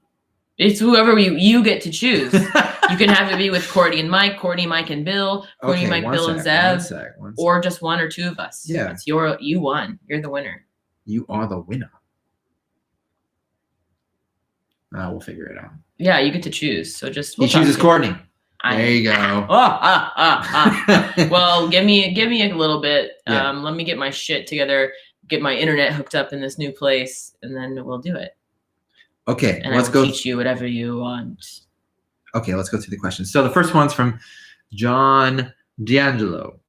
Was the dialogue of the actors in Constance scripted? I'd like to know what they were saying. I'm sure it would have been probably completely wiped me out. Yeah, it was fucked up. Love this song so much. I love the diversity of the band. They were really talking. It was kind of scripted and kind of improv, and So it was good. One part of that I can speak to was when the wife and the husband are in the basement talking. That was a real dialogue about what he wanted to take care of her grandma, of his mom in the house, and she was against it because she felt like she needed more help and assistance than they could provide. And that was them arguing. And they're a real married couple too. Mm. And they got really choked up because I think that, maybe that was a scenario that had crossed his mind or was something that maybe had even happened. Yeah, the husband and wife are actual husband and wife, and they're a really cool British They're great. couple. But they did about 4 or 5 takes of them arguing, and it got heated a couple times. He was like, "Fuck you!" Yeah. And then after, when we'd be like, cut, she'd be like, "I can't believe you just told me to fuck off." Yeah. It was really fun. They were really, really funny. So yeah, there was real dialogue. There was a real sense of dread and a lot of that, and it was heavy. It was very heavy. Rocket Man. Yeah. The hot stage recommended do one-on-one meme time with Bill. Martin, you don't want to do that. You don't want to do that. You'll never be able to leave us the same. You'll be a changed person. See you, Jesse. Show you a lot of memes. Have Bye, a good one. Jesse. We'll see you soon. Thanks for being here. Hi guys, this is from Adrian. I'm Adrian from Buenos Aires, Argentina. Like every month, I take this opportunity to thank you for your compositional art transformed into beautiful and powerful songs. Damn. As in my messages of the previous months, I apologize for my terrible English. This is so funny that this happens. It's only non-native English speakers that say that. And they speak English so well. Yeah, they're so much better than we are. Yeah, that was amazing. That's not just good English. That's like outstanding English. Adrian, I'm so happy that you like our songs and that they connect with you, and we can't. And you're thank you amazing enough. at being a bilingual master. Yeah, we can't thank you enough for being here, man. Thank you. That's awesome. Sebastian Totsky. Hey there. Totsky. First of all, I want to thank you for this year and that you guys let us be a part of this SB journey. I believe I can say that with your music and your positivity, you helped a lot of people still wanting to get up the next day. There aren't many bands which I consider to be a diehard fan of. With you guys, I had the same feeling I had years ago when I discovered Korn and Limp Bizkit. Yes, I'm wow. a being. What a so thank you for that. Now to my question. Do you guys have a routine before a show? When I played in a band, we all drank a shot of Jaeger and ate a slice of orange. Anyways, thank you again. Happy New Year. That's so cute. That's so sick. Like you know, like when you're a little kid playing soccer and you have your orange slices. The orange break. My thing is just having something spicy, not eating a lot because I'll fucking puke everywhere while I'm performing. Yeah. Something's a little bit of spice, a little bit of heat, yeah, and a little bit of alcohol. Lubing it all up. You can also get that all in one. You can do that with a microwaved fireball shot. We did talk about our new ritual that we're gonna have though. Have you guys ever seen that video where Paul McCartney's son is on a talk show and he's talking about his music and everything like that? And at the end, the interviewer goes, "Oh, just to let you know, we have a message from your dad." And he goes, "Oh, all right then." And he sits there, and Paul McCartney comes on and he wishes his son a happy birthday. But at Jamesy. But at the end, he goes, "Hey, Jamesy," and he starts talking about his son, and he doesn't really have much to say. Jamesy's like this. He's just kind of like sitting there, but Paul doesn't really have much to say. He just kind of generically goes like, "Have a good day, Rocket Man. I know you will." And then he puts his finger like this, puts it on his lips, and kisses and goes like that. I swear to God, if you type it on YouTube, Jamesy. Paul McCartney Rocket Man, like Rocket comma man, you'll find it. And so I've literally said it like 5 times during this live stream. We have a big thing with It's like a a big lot of our inside friends joke. that we say Rocket Man, I know you will, because it's so funny and weird. To the point where me and Bill are probably going to get a Here it matching is. rocket tattoo. Are you ready? Oh, here you go. Hey, Jamesy. Rocket Man, I know you will. Yeah. That was nice. And then wait, Jamesy. First of all, Jamesy looks like he's Paul McCartney's dad. He looks like he's like 40 years older than Paul McCartney. And Jamesy's standing there, and he just looks so embarrassed and unimpressed. Let's watch it again, guys, from the top. Listen to his reaction. He literally just goes, "Oh yeah, nice." Oh yeah. So yeah, listen very carefully here. So make sure you can kind of see. Hey, Jamesy.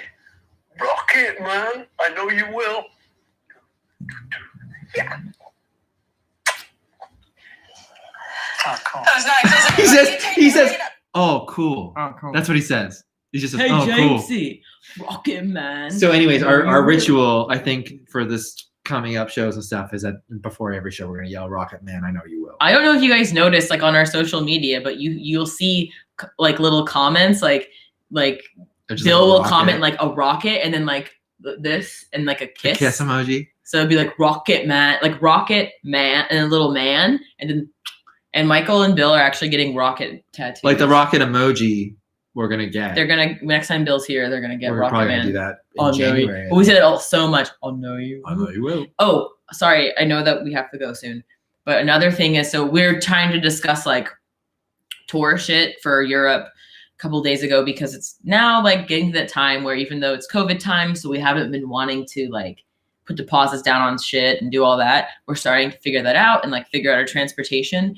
And we were like, well, what should we ride in? And Jason was like, oh, I was thinking one of these. And then Bill was like, this thing, it's called Rocket. It's called a rocket.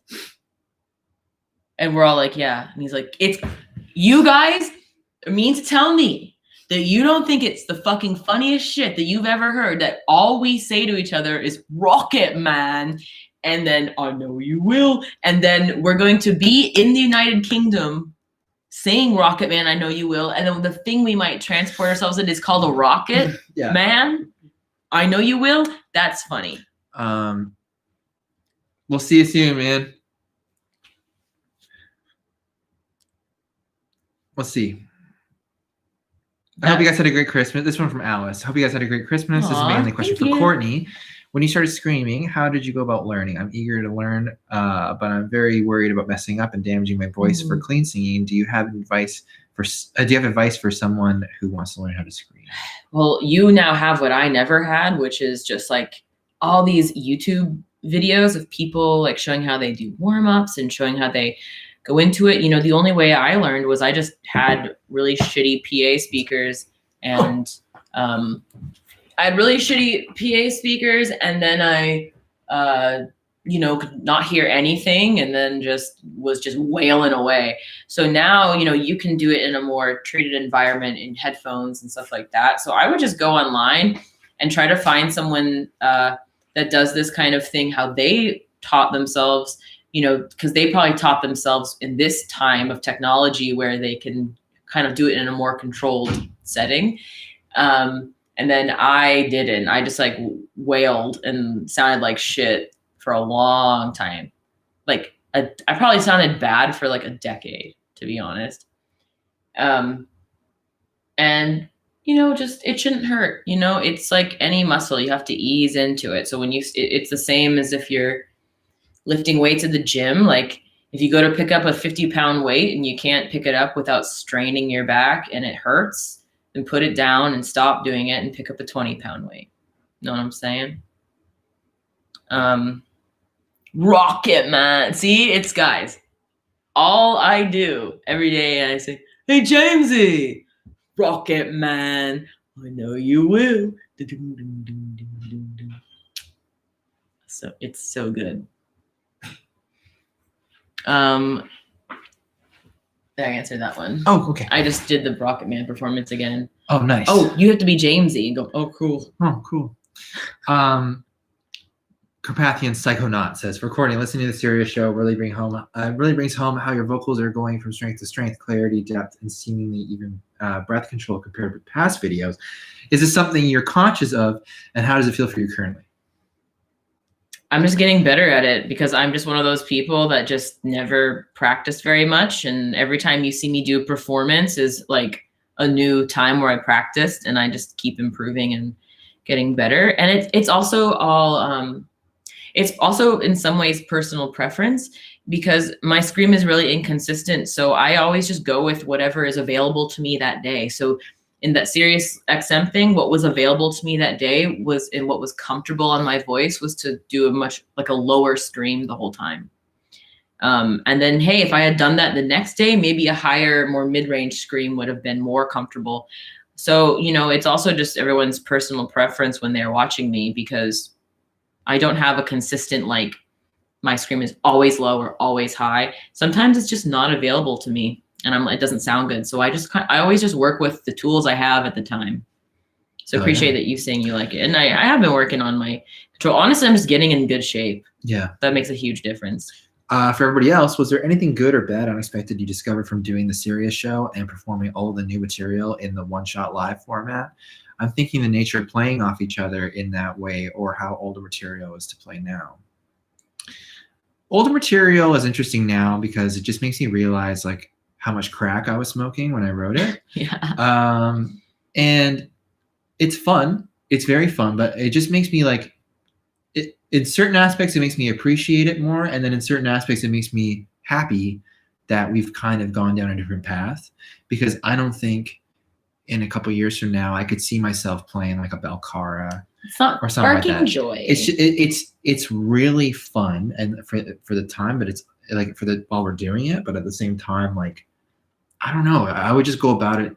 I would just go about writing that type of song differently now. Yeah. You know what I mean? We're different people. It's different people and everything, but nothing bad came about from performing those songs. It really was fun to have it, to piece it all together and be like, this is as close of a live show as we can get in this situation of being in this band. It made us feel close with, we miss Zev and we miss Bill. And it made us feel like we were all together one last time. So it was cool. I don't have anything bad to say about it. And we did it. We prepared it so far in advance. Yeah, we did. Because we had to, because everything was getting shut down. So we had to get it prepared in advance before we weren't able to all perform together. But I feel like we had that, because of that, we had lots of time to like edit it and make it sound all nice. So it wasn't stressful. Just normal stress for you. Yeah, just normal stuff. For Mike, can you run through how you set up your backing tracks for live shows for the Sirius show? Also, how do you get such a big sound with one guitarist? The nerdier the answer, the better. Okay, so to summarize this. I go, baby. Yeah. To do backing tracks, all you do is take the stems, you put it into a session. Reaper is really easy for this because you can condense everything down to one track, and they have a routing matrix. And basically from the routing matrix, depending on your interface, you just tell it to put the output to, say, output 2 or output 3 or whatever. So you would say, okay, output 2 is front of house tracks. Then for 808s or any booms or something like that, you would put it on a separate track because you don't want to mix that into the front of house tracks because it's not mixable. if you have your tracks at one volume and then this 808 comes out of nowhere and the front of house guys put compression on it or whatever, it's just gonna like make the PA kind of just like cut out for a sec or whatever. So you have to treat it differently. So you have it on a separate fader. So you would put the 808s on track 3 or 4. I think I said track 3 would be the front of house, track 4 would be your 808s. Then you would have the MIDI switching going, which is also sent out from your interface, which is on a separate track. And then on a different track, you would do your guitar reamp. So you would record with a plugin, which is the easiest, with a cab sim off. You would record everything. I do it all in a one take because I want it to be as live as possible. I don't use the stems from the songs because it's a completely different situation. And I use it with a guitar. I'm primarily going to be playing with live because then the tone matches completely. You would then have that with the plugin on, turn the cab sim off, print it, so it's one big track, and then you would send that out, output 5. You then would send that through a power amp. So I use a 44 Magnum pedal. It's a, what are they called? Electro Harmonics is the company. Small little guy. And I route that to a cab on the other side of the stage. And I'm not really giving a shit about the tone of it or whatever, because it's just for the other side of the stage to have volume. And then I would take that same track and I put a cab sim on it and I would send it from output 6.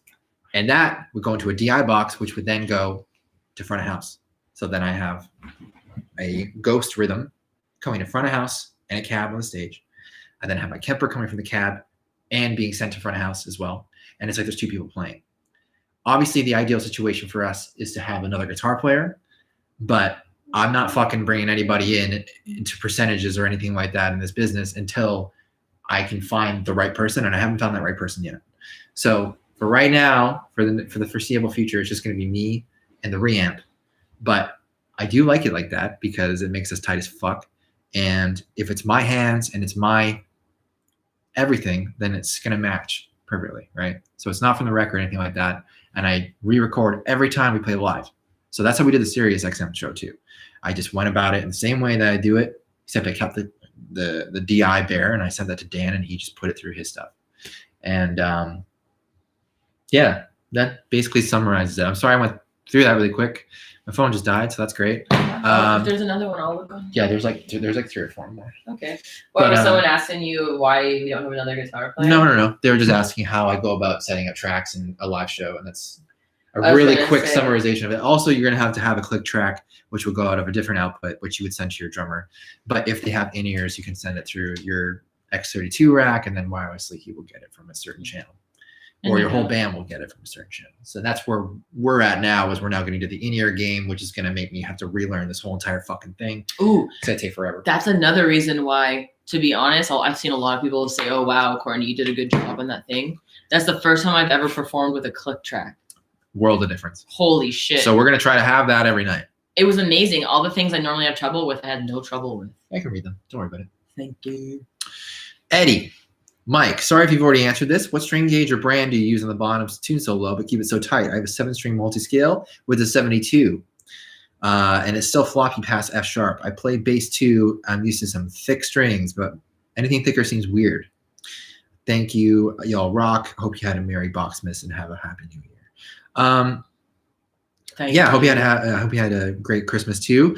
I used the D'Addario 8-string pack, the 74 to 10 gauge, and I ditched the 64. So I think it goes 74 to 54.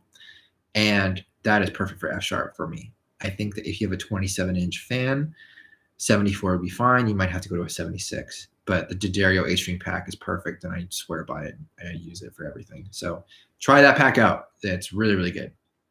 Nice. William. I became a patron finally as an Xmas gift to myself, but can't make the live stream this round. So now that Spirit Box is signed to a label, could we possibly be looking forward to any physical releases? Oh, yeah, bud. Tons That's part of the deal. Really dig what you're all doing, and I'm happy to be on board. Happy holidays. P.S. Y'all's merch game is on point. got the Goosebumps Holy Roller shirt around Halloween, and a few more items on the way. Top shelf merch. Thank you for joining the Patreon. Yeah, thanks so much. And look forward to a bunch of physical releases in 2021, and you guys will have first access to it all if you want it. So. Our whole business model is not scarcity. It's not like the scarcity model, like we're making fucking like Supreme, like, you know, Yeezys and shit, where it's like that's what makes it valuable, is that there's not a lot of them. The whole point is that we just printed as many as we could print with our own money. We couldn't afford to print more. So now, we don't like that there's all these people, hey, does anyone have a Spirit Box vinyl? Like, I'll trade you. Or I've seen people selling them for like hundreds and hundreds of dollars and stuff. And we don't want that. We want you to just all be able to have one. So don't worry. Soon we'll have, we'll still do fun limited like editions of stuff, but like we want to always have our vinyl in stock for you. Johnson, he says, question from Mike. Johnson, please, may I know the specifications for your MacBook Pro? I'm looking into purchasing one. I also can't wait to see you guys play live. I've watched the Liquid Metal show a fair few times, which we'll have to do for now. Thanks for watching it. The specs on my MacBook, I have a 2019 16-inch MacBook Pro. It's a 2.3 gigahertz, 8-core Intel i9. And it's got 16 gigabytes of RAM. I would much prefer to have 32, but I'm stuck with 16, and it seems to do the trick. And it has I don't know how the proper way to say this is, an Intel UHD graphics 630 1536 megabyte graphics card. So I hope that helps. Also a terabyte of solid state storage. Rocket Man. I know you will. Neil. Hi, all. Question for Courtney. Do you watch any of the Variety of Vocal Coach Reacts videos people do on you? I'm loving being a new patron, and I'm binging all of your work. Oh, thank you. Thank you. I watched a couple of them. I don't watch most of them, you guys. I just don't like, they're all really positive. So it's like, I just would prefer to keep my head down and not just like be a part of like a circle jerk about how cool I am all the time. Like, so I try not to look at all that stuff because I really appreciate it, but I don't want it to like get in my head too much, because then you put a lot of stock in it. And then when people don't like what you do later on, you put so much stock in it, and it really hurts your feelings if someone doesn't like your music or something. But I like the vocal coach things I've seen, that someone has sent me. I do really like. A lot of the times, the ones that I see, they're like completely wrong about what they're saying. So just remember that when you're watching someone who's a vocal coach, and they're trying to tell you how this or that works. There's a lot of things that they say that I'm doing that are just absolutely not true. And then there's also a lot of really cool, interesting stuff that I've watched them say about my voice that I've never quite understood the mechanics of it. And it's been like super eye-opening to have someone who's an expert talk about something that I don't think about in that way. I just think about it. That's just how I do it. And then them kind of saying, oh, that's actually really hard or whatever. And I never thought about it. I'm like, it is pretty hard. It's cool to get both ends. Yeah. So I like them. I like watching them, give their professional opinion on what's going on. And it's really cool. And I really like all the ones that are, you can tell there's a lot of people that are just really passionate about vocal coaching. And even if they don't like this kind of music, they can still like appreciate what the mechanics of it are. So I really like that. I think it's cool. The last question for December's Q&A. Oh, Katie Schmidt. Greetings from the other Vancouver. I love your music, and I anticipate huge things for you guys in 2021. I can't wait to see you live. Please consider Portland as a stop whenever touring can resume. My question is simple. Favorite hobby or way to unwind that is not music related? Thanks and cheers. Wow. I got two. The getting stoned and watching Win compilations on YouTube. And Bar Rescue. For me, it would be just watching gear reviews and learning about gear, and also working out. Mine's listening to podcasts like Your Mom's House and like all that Tom Segura bullshit. Yeah. When I'm working out. By the way, cleaning, we're so boring. I implore anyone after this, if you want to just laugh, like over something so stupid, watch the Two Bears, One Cave highlight of when Tom Segura realizes that Bert Kreischer drinks a gallon of Kool-Aid a day. It's a long build. It's a long build, but everyone will laugh. It's one of those. It's one of those stupid videos where if you ever need to pick me up, just put it on. Just type in Bert Kreischer. How do you say his last name? Kreischer. Kreischer. Bert Kreischer Kool-Aid, or like Tom just Segura like Tom Kool-Aid. Segura Kool-Aid or something. Watch that after this, and you'll cry laughing. It's fucking hilarious. Yeah, we just like things that help us unwind and take our minds off music, because that's all we ever think about.